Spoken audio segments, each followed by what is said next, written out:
It was a hot, hot day in July. And by hot, I mean 103 degrees outside, only 97 by the register.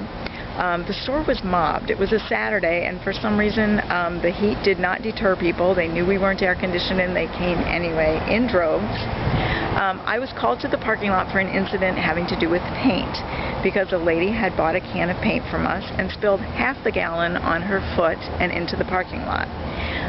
So I ran inside and picked up a bucket of water and a bucket of sawdust, which we do have for that purpose, and took it out to the parking lot, threw the sawdust on the spreading spot of paint, and gave the lady the bucket of water, which we then threw her shoe into, in the off chance that we would save her shoe from being destroyed.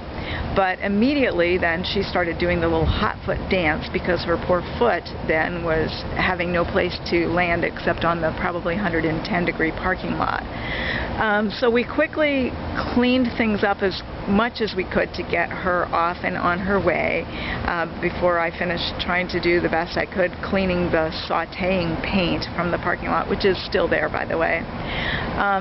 Just in time to see the fire truck and the ambulance roll in.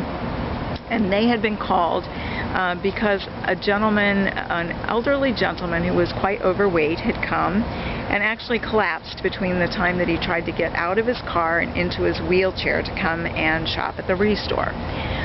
So the ambulance ended up taking him away before he got into shop. That little experience scared me a little bit, because if you think that maybe people that are in compromised situations and overweight and wheelchairs would look at a 103-degree day and a business that's not air conditioned and decide maybe this isn't the day to shop there, well, then you'd be wrong. And so the next time the weather was forecast to be over 100 degrees, which was a week or so later, we decided to close early, which we did.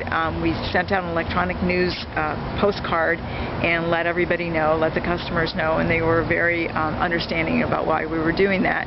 And the good news is that the newspaper picked it up, and since the heat wave was kind of an old story by then, they did run our story on the front page as being a business that was affected by the heat. So that was kind of a silver lining to that dark cloud. But that's a little lesson that we learned from the heat wave of 2012 in Iowa.